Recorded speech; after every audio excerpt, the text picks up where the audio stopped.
దేశాలు పోనీకి లేదు. ఇండియన్ కంపెనీసే మన ఐపమా అంటే ఇండియన్ పోల్ట్రీ మ్యానుఫ్యాక్చరర్సే చాలా దాకా మంచి టెక్నాలజీ ఇస్తున్నాం మేము కానివ్వండి. వాళ్ళు ఇక్కడ నుంచి టేక్ అవే 100% ఉంటుంది. Free knowledge తీసుకుపోవచ్చు.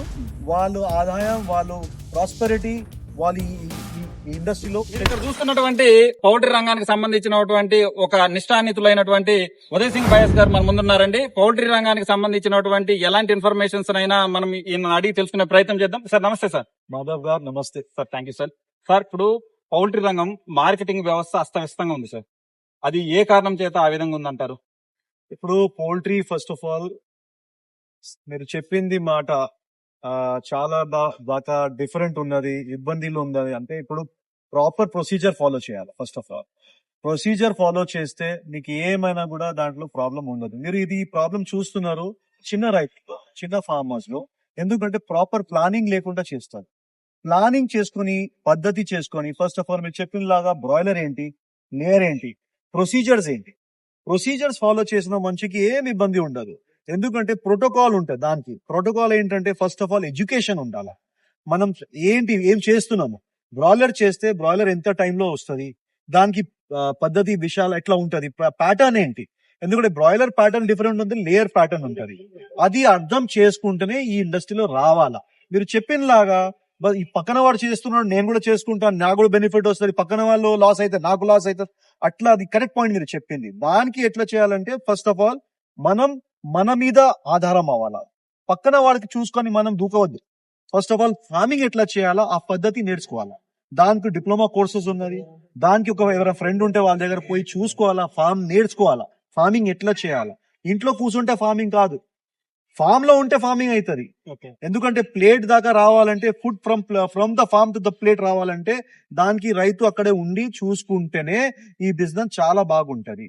సో ప్రాసెస్ ఏంటి, ఆ ప్రాసెస్ ఏంటంటే ప్రాపర్ ప్రొసీజర్, బయోసెక్యూరిటీ బాగా ఉండాలా, ఫామ్ లో వచ్చిన ముందుగా ఎవరికి రానియకుండా ఉండాలా. ఒక నర్సరీ ఎట్లా మనం కొత్త బేబీ బార్న్ అయిన లాగా ఇట్లా హాస్పిటల్ చూసుకుంటాము, బర్డ్ కూడా అట్లా చూసుకోవాలా. రైతు మన బిడ్డలాగా చూసుకుంటేనే ఫార్మింగ్ అవుతుంది. సో ఈ ప్రాక్టీసెస్ ఫాలో చేస్తే బయోసెక్యూరిటీ, ఏం బర్డ్ వాడుకోవాలా, ఏం ఫీడ్ వాడుకోవాలా, ఏం ఎక్విప్మెంట్ వాడుకోవాలా, ఏ జెనెటిక్స్ డాక్టర్ తోని మనం చేసుకుంటే బాగా పడుతుంది, దానికి కొంచెం బేసిక్ గా మనకి ఇన్ఫర్మేషన్ ఉండాలా. కొత్త బండి తీసుకొని రోడ్ మీద తీసుకొస్తాము, first gear, second gear, third gear తెలియకుండా బండి నడిపిస్తే ఏమైతుంది, సేమ్ పౌల్ట్రీ ఫార్మింగ్ లో అవుతుంది. ఫస్ట్ గేర్ ఎప్పుడు వేసుకోవాలా, సెకండ్ గేర్ ఎప్పుడు వేసుకోవాలా, థర్డ్ గేర్, అదే ఫార్మింగ్ ప్రాక్టీసెస్. అందు గురించి లైసెన్స్ ఇస్తారు మనకి పోతే బయట గవర్నమెంట్ చూసుకొని ఈయనకు బండి నడుచుకుని. అట్లనే ఫార్మింగ్ ప్రాక్టీసెస్ ప్రాపర్ చేసుకుంటే మీకు చాలా నంబర్ 1 రిజల్ట్ వస్తుంది. సార్ ఇప్పుడు మార్కెట్ లో మాంసానికి ఒక ధర ఉంటది, గుడ్డుకు ఒక ధర ఉంటది, కానీ ఈ ఫ్లక్చువేషన్స్ అనేవి వెదర్ కండిషన్ బట్టి మారతాయా, లేకుంటే మార్కెట్ డిస్టెన్స్ వల్ల మారుతుందా? దీనికి సెవెరల్ ఫ్యాక్టర్స్ ఉన్నది. First of all geographical factors ఉంటుంది. అంటే మనకి కావాల్సిన మేజ్, సోయా సీజన్ లో టైం కి తీసుకోవాలా. అది తీసుకోకుండా మనం ఫార్మింగ్ చేస్తే కూడా ప్రాబ్లం వస్తుంది. నంబర్ 2 ఏంటంటే ఈ మొత్తం సప్లై అండ్ డిమాండ్ మీద ఉంటది మార్కెట్. మనకి కావాల్సిన గ్రెయిన్స్ ఆ టైంకి రాలేదు, గవర్నమెంట్ కూడా ఆ టైంకి ఎక్స్పోర్ట్ ఇంపోర్ట్ అలౌ చేయాలా. మన దగ్గర కల్టివేషన్ సరిగా అవ్వలేదు, వర్షాలు లేకుండా ఫార్మర్స్ కి గ్రెయిన్ అవుట్పుట్ లేదంటే కూడా ఈ ప్రాబ్లమ్స్ వస్తాయి. So it's a purely demand and supply market. So అప్పటి మనం స్టాక్ చేసుకుంటే మన ప్రాపర్ గా ఫార్మింగ్ అయిపోతుంది. సార్ మీరు అన్నట్టు ఇప్పుడు మొక్కజొన్న గానీ, సోయాబీన్ గానీ కాస్ట్ అనేది హెవీ అయింది సార్. ప్రస్తుతం ఏ పరిస్థితి వల్ల అయినా కానీ రైతులు ఈ విధమైనటువంటి ఖర్చులు పెట్టి బాయిలర్స్ గానీ, లేయర్స్ గానీ సాకడం అనేది కొంచెం కష్టతరమైనటువంటి మాటే.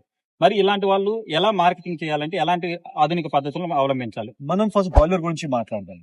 బ్రాయిలర్ బేసిక్ గా ఇవాళ దగ్గర ఇంటిగ్రేషన్ వచ్చేసింది. ఇంటిగ్రేషన్ లో ఫార్మర్ కి గ్రెయిన్ గురించి, ఫీడ్ గురించి అంత ఇబ్బంది లేదు. ఎందుకంటే కంపెనీ వాడే వచ్చి మీకు ఫీడ్ ఇస్తాడు, బర్డ్ ఇస్తాడు, అంతా మీరు రెడీమేడ్ ఉన్నది. మీరు జస్ట్ పద్ధతి కంపెనీ ప్రొసీజర్ చెప్పిన లాగా మనం చేసుకుంటే మీకు ఏమైనా ఇబ్బంది రాదు. కరెక్ట్ గా మీకు ఆయన రాసి ఇచ్చిన దానికి మీకు రేట్ ఇస్తాడు. సో మీకు అక్కడ మేజర్ ప్రాబ్లం వెళ్ళిపోయింది ఫీడ్ బ్రాయిలర్ ది.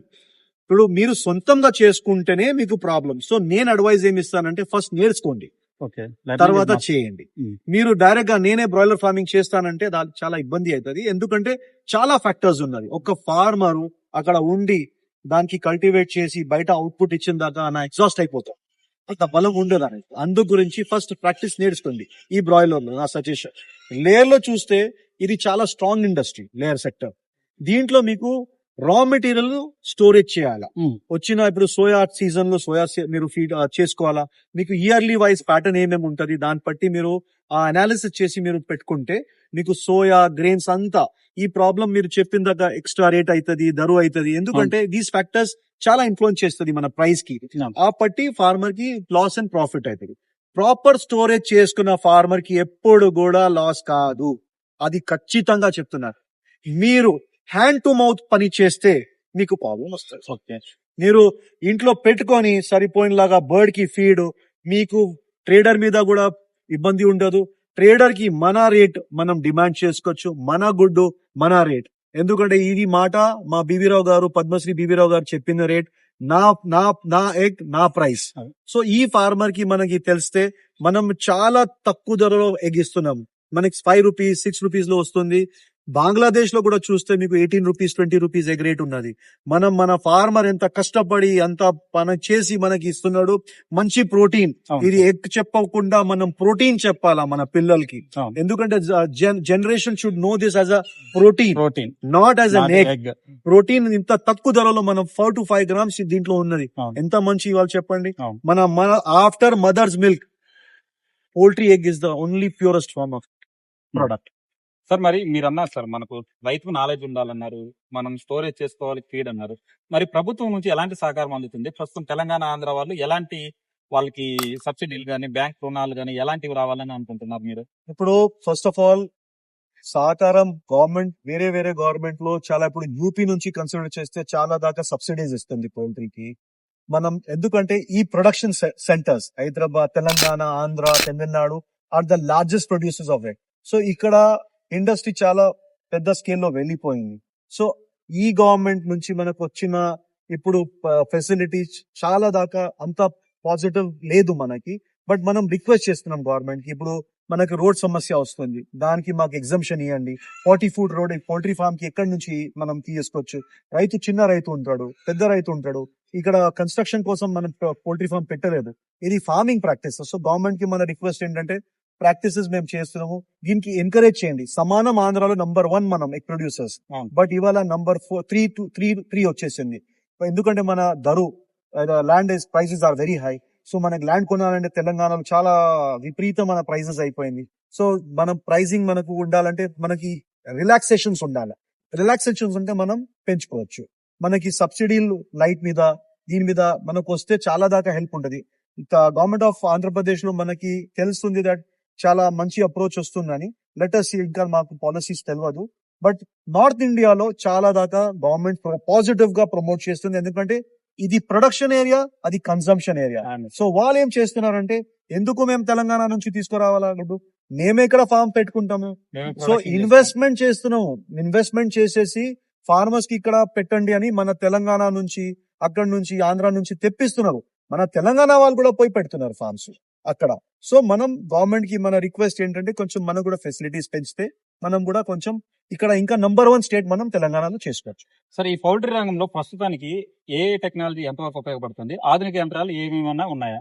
ఇవాళ డేట్ లో బర్డ్ కి ఆటోమేటిక్ గా నిప్పుల్ ద్వారా, పైప్ ద్వారా, నిప్పుల్ సిస్టమ్ ద్వారా వాటర్ వెళ్ళిపోతుంది, క్లీన్ వాటర్ పోతుంది. దానివల్ల డిజీజ్ ప్రాబ్లం రాదు. సో ఆటోమేటెడ్ టెక్నాలజీ, బర్డ్ కావాల్సిన వాటర్ సోర్స్ ఈజీగా అవుతుంది. ఓల్డ్ సిస్టమ్ లో ఛానల్ వల్ల పోతే డిజీజ్ ప్రాబ్లమ్స్ ఎక్కువ వస్తుంది, ఇప్పుడు లేదా ప్రాబ్లం. ఫీడింగ్ ఇస్ ఆటోమేటెడ్ ఉన్నది. ఫీడింగ్ ద్వారా బర్డ్ కి కావాల్సిన 110 grams ఫీడింగ్ పర్ బర్డ్ వెళ్ళిపోతుంది. Egg collection without hand pick చేయకుండా ఎగ్ కలెక్షన్స్ మొత్తం మన చేతిలో మనం దగ్గరగా తీసుకోవచ్చు. ఈ పట్టి మన ఇండస్ట్రీ ఎక్స్పాండ్ అవుతుంది. ప్లస్ మెన్యూర్ కూడా ఇవాళ బర్డ్ డ్రాపింగ్స్ కూడా ఒక పెద్ద గోల్డ్, అది గోల్డ్ మైన్ బిజినెస్ ఇవాళ, బ్లాక్ గోల్డ్ లాగానే. సో దానికి మనం దాని మీద రీసెర్చ్ చాలా దాకా అయింది. దానికి మనం ఫర్టిలైజర్ చేసి అగ్రికల్చర్ తీయొచ్చు, ట్రై చేసి ఎక్స్పోర్ట్ చేసుకోవచ్చు.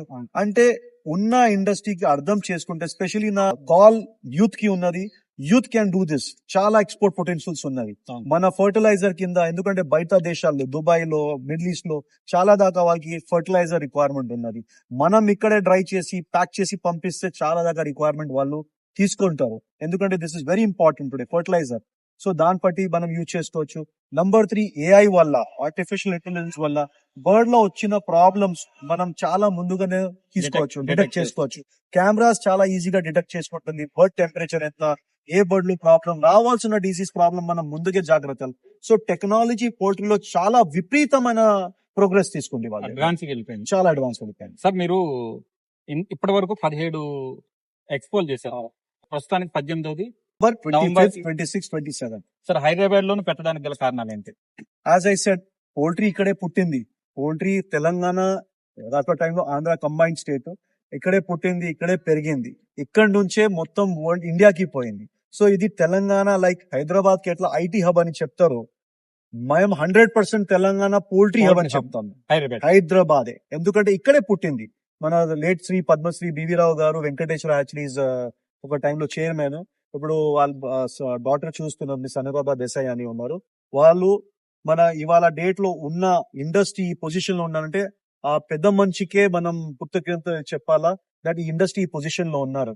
దీని మీద ఇంత ఆదాయం, ఇంత జనాలు వర్క్ చేస్తున్నారు, దీనికి మన పిల్లలు కూడా అంత మంచి డైట్ ఇస్తున్నారంటే ఈ పోల్ట్రీ అంటే వాళ్ళే. సార్ ఇప్పుడు రేపు హైదరాబాద్ లో అంటే నవంబర్ 25, 26, 27లో జరిగే అక్కడ ఎన్ని హాల్స్ ఉన్నాయి, ఎన్ని స్టాల్స్ వస్తాయి సార్? ఈ సంవత్సరం నేను లాస్ట్ ఇయర్ నుంచి చెప్తాను. లాస్ట్ ఇయర్ మాకు 17th ఎడిషన్ లో 51,251 జనాలు వచ్చినారు వరల్డ్ వైడ్ నుంచి. సో దాని వల్ల ఇది ఫిగర్స్, రికార్డెడ్ ఫిగర్స్, 500+ కంపెనీస్ ఉన్నారు. ఈ సంవత్సరం నేను ఎక్స్పెక్ట్ చేస్తున్నాను 60,000+ విజిటర్స్ వస్తారు వరల్డ్ ఓవర్ నుంచి, స్పెషల్లీ రైతులే.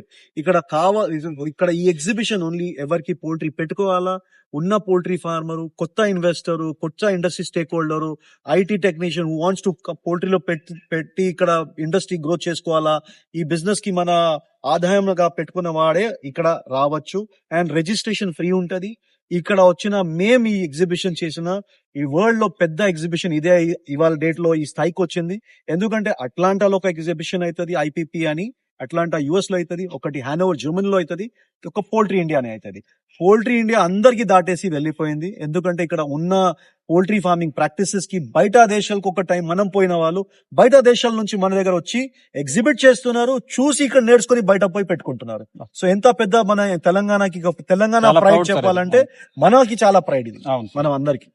సార్ కొత్తగా వచ్చే రైతులకి అంటే ఔత్సాహికమైనటువంటి పౌల్ట్రీ రంగానికి వచ్చే రైతులకి ఈ ఎక్స్పో వల్ల ఎలాంటి యూజ్ ఉంటది, పౌల్ట్రీ రంగంలోకి రావాలంటే మీరు చెప్పే ఒక ముఖ్యమైన సందేశం ఏంటి? ఇప్పుడు ఉన్న ఫార్మర్స్, ఓల్డ్ కొత్త ఉన్న ఎగ్జిస్టింగ్ ఫార్మర్స్ కూడా దానికి వాళ్ళు ఉన్న ఫార్మ్స్ కి టెక్నాలజీ అప్గ్రేడ్ చేసుకోవచ్చు.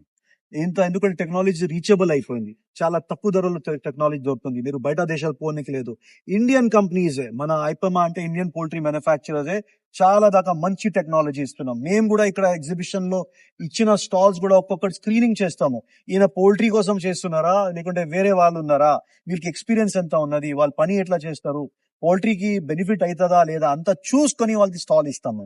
దానివల్ల ఎవరైనా ఒక్క ఫార్మర్ కూడా వస్తే, ఎగ్జిస్టింగ్ ఫార్మర్ కానివ్వండి, కొత్త ఫార్మర్ కానివ్వండి, కొత్త ఇన్వెస్టర్ కానివ్వండి, వాళ్ళు ఇక్కడ నుంచి టేక్ అవే 100% ఉంటుంది. అంతే, వస్తే మాత్రం నాలెడ్జ్ పక్కా ఇస్తారు, 100% తీసుకుని పోవచ్చు. అది కూడా ఫ్రీ నాలెడ్జ్ తీసుకోపోవచ్చు. వాళ్ళు ఆదాయం, వాళ్ళు ప్రాస్పెరిటీ, వాళ్ళు ఈ ఇండస్ట్రీలో పెంచుకోవచ్చు. చెప్పారుగా సార్ గారు చెప్పే మాట ఏంటంటే ఎవరైనా సరే పౌల్ట్రీ రంగంలోకి రావాలంటే ఖచ్చితంగా ఎడ్యుకేటర్ అయి ఉండాలి. ఎందుకంటే వ్యాక్సినేషన్ షెడ్యూల్ కానీ, డిసీజెస్ కానీ, అలాగే మోడర్నైటెడ్ ఎక్విప్మెంట్ ఎలా వచ్చింది అనే విషయాలన్నీ తెలియజేయడం జరిగింది. అలాగే నవంబర్ 25, 26, 27 తేదీలో హైదరాబాద్ లో హైటెక్ సిటీలో ఒక ఇండియన్ ఎగ్జిబిషన్ జరుగుతుంది, 18వ ఎడిషన్. మీలో ఎవరైనా సరే ఇంట్రెస్టెడ్ గా ఉంటే ఫ్రీ ఎంట్రీ ఉంది. ఎవరైనా సరే రావాలి అనుకుంటే ఖచ్చితంగా స్క్రీన్ మీద నెంబర్ ఇవ్వడం జరుగుతుంది, మీరు ఎన్రోల్ చేసుకోవచ్చు మీ యొక్క పేరుని. ఇలాంటి ఇన్ఫర్మేషన్స్ కోసం పౌల్ట్రీ రంగానికి సంబంధించినటువంటి ముఖ్యమైనటువంటి విషయాలు తెలుసుకోవాలనుకుంటే ఇప్పుడు మన ఛానల్ ని సబ్స్క్రైబ్ చేయండి. అలాగే ఇన్ఫర్మేషన్ ని నలుగురు రైతులకి షేర్ చేయండి. ధన్యవాదాలు.